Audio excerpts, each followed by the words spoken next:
ini kenyataan sehari-hari ya Pak ya, harga obatnya gitu. Nah, itu ketika pasiennya agak keberatan, aduh Kak, saya kok ya makan hati lah, saya sudah makan obatnya lama, duitnya keluar banyak gitu ya, terus butuh 6 bulan minimal sembuh, gimana ya Kak?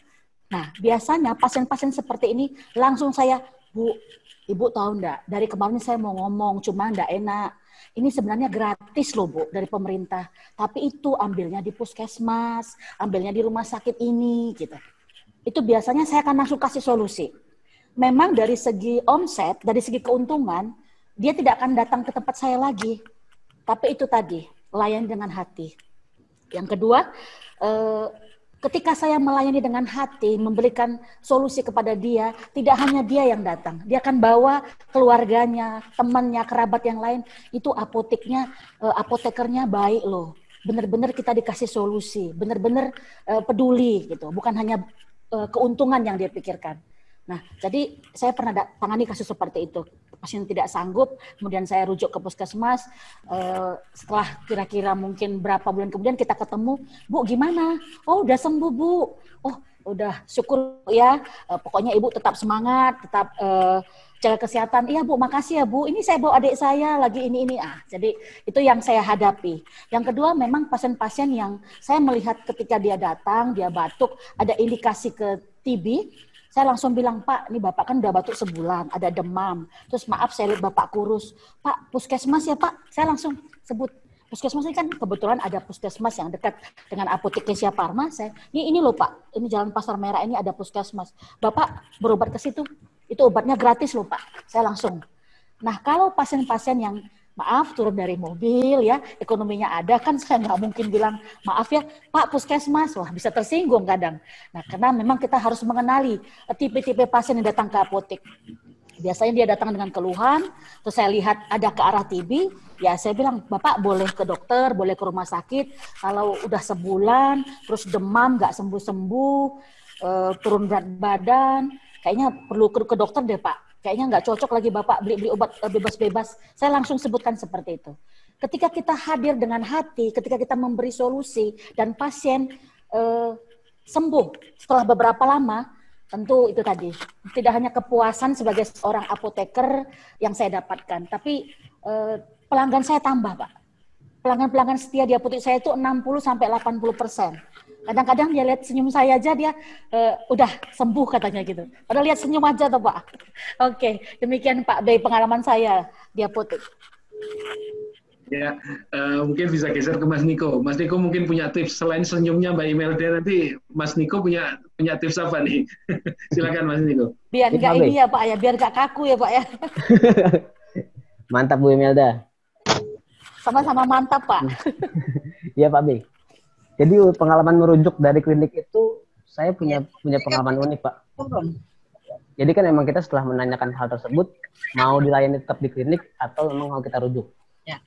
Ketika kita rujuk, ketika memang kita menghubungi puskesmas itu tidak bisa hari itu atau memang kita tidak bisa dari pihak puskesmas tidak bisa membantu saat itu juga atau ada hal tertentu lah gitu, kita menawarkan menggunakan mobil pribadi Pak. Mobil pribadi yang mana mobil pribadi klinik. Jadi ada sebuah kebanggaan daripada pasien tersebut ketika datang ke klinik kami, wah dilayaninya, diantarkannya ke klinik atau rumah sakit tertentu pilihan pasien dengan mobil pribadi, bukan dengan ambulans. Jadi di sisi psikologis pasien pun merasa sudah ada kepuasan tersendiri gitu, sehingga itu kan membantu ya Pak untuk pengobatan seperti TB atau lain-lainnya gitu.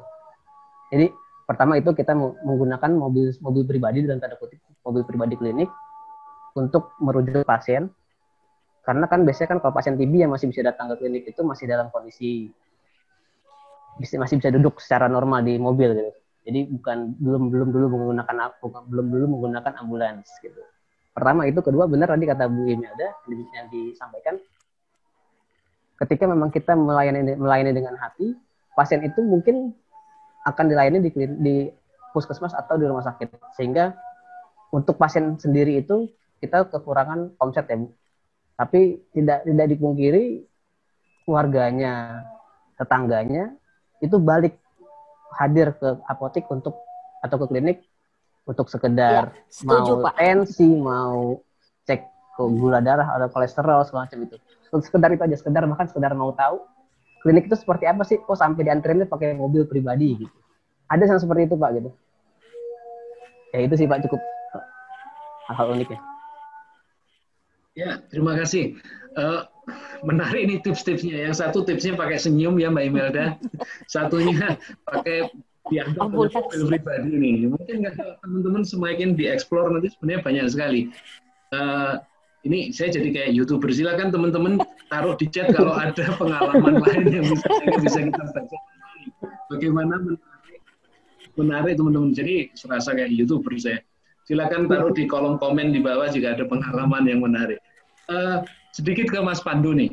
Mas Pandu, ini tadi kan merujuk itu tidak sesuatu hal yang ditakuti ternyata oleh teman-teman di layanan swasta.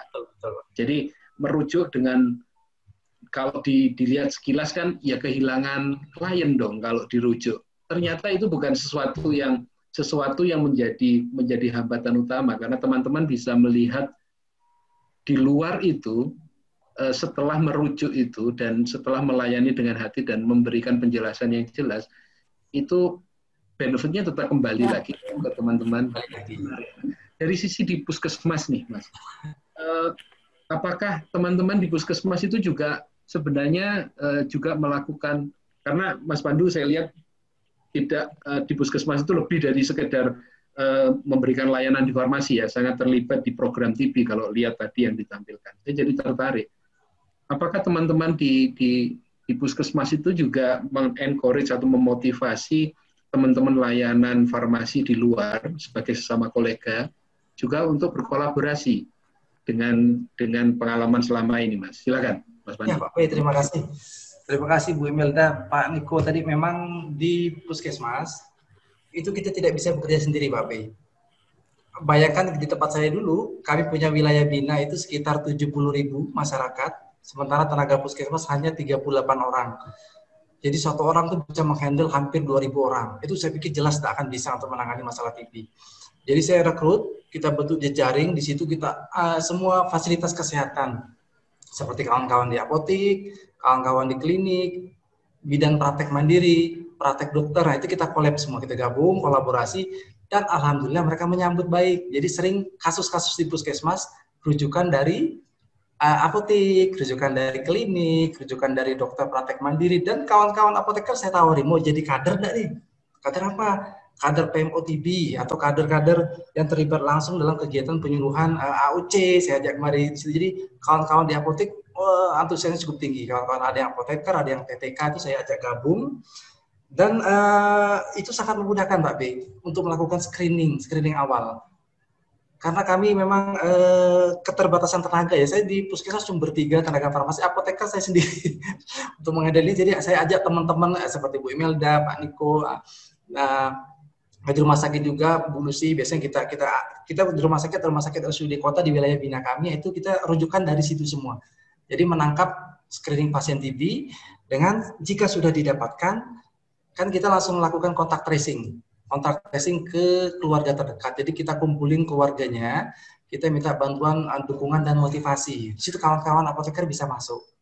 Kadang kita ajak kawan-kawan apoteker swasta sampaikan ke keluarga terdekat dahulu. Minimal mau bersedia dan mampu mengingatkan pasien untuk rutin minum obat. Itu yang paling penting. Karena pasien kebiasaannya Pak B, udah 2 bulan aman, nggak mau minum obat lagi. Jadi kondisinya sudah nafsu makan bertambah, berat badan bertambah, itu yang sering putus.